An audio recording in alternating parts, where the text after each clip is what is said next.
Our future and our destiny is in space, within a greater community of intelligent life in the universe.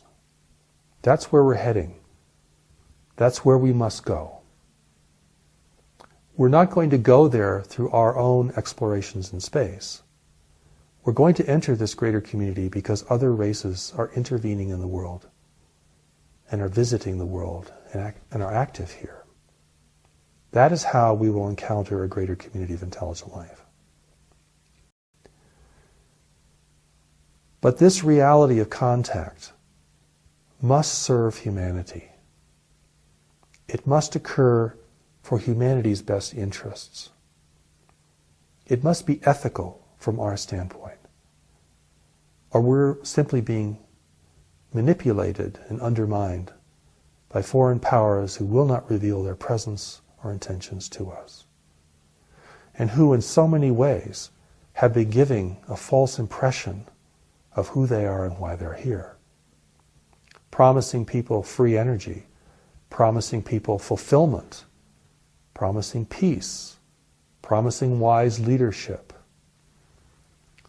convincing certain people whom they are focused upon to believe that only they can lead humanity forward into a greater future. The contact that we're experiencing today is not ethical because it represents an intervention, a forced entry into our world without human awareness, without human permission, without human agreement. It does not matter that some individual in government or some other network of power gave their permission, because they can't speak for all of humanity. In fact, there is no one who can speak for all of humanity currently. But we know innately the difference between a visitor and someone who intervenes in our home, or in this case, in our home world. We know what deception is like. We know that when activities are carried out in a clandestine manner, that secrets are being kept from us, and that their impact upon us is beyond our recognition. We have learned over time to suspect such activities and to not hold them in trust or confidence. Humanity is the native peoples of this world. History has taught us that intervention is always carried out for self-interest. And when native peoples are discovered by intervening foreign powers, it is almost without exception to their detriment, leading to their submission and sometimes to their complete destruction. This is what history and nature has taught us about intervention. And intervention is unethical. It's a forced entry. It's a violation. And the Allies of Humanity briefings reveal that all the extraterrestrial races who are here in the world today, interfering in human affairs, are part of this intervention. There's no good ETs and bad ETs present in the world.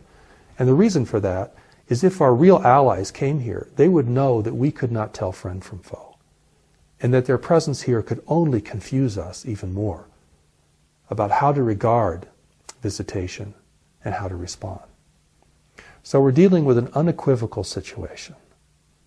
Every presence in the world today that is from a foreign planet represents a part of the intervention.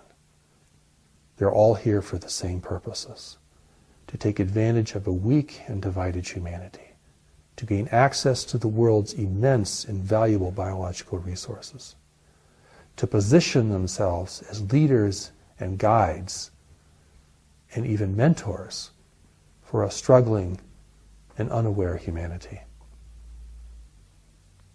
Taking people against their will in an abduction scenario, subjecting them to cruel experiments, doing powerful mind control exercises upon them, leaving them psychologically damaged, leaving them without a sense of self-determination, is truly an unethical form of contact. And when you begin to look at the activities of the intervention as they're revealed through the Allies of Humanity briefings, you begin to see that this really is an attempt to undermine and to gain control of human awareness and human understanding. And that this is being done without the use of military force, but through the power of persuasion, inducement, and intimidation.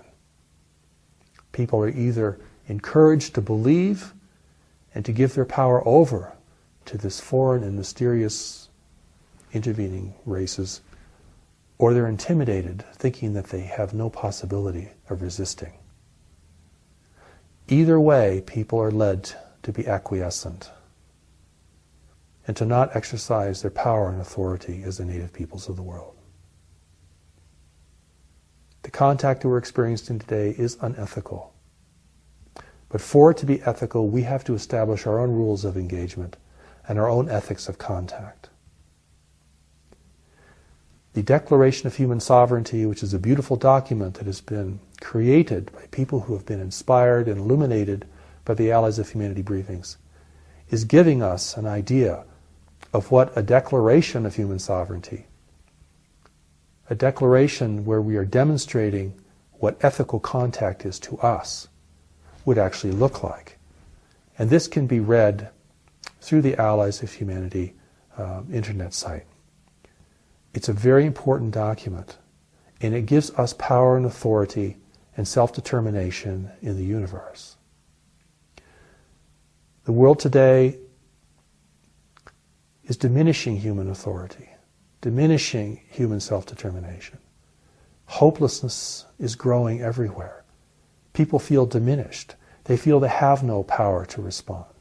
They feel oppressed, controlled, and manipulated by human authority figures and institutions of government, religion, and commerce.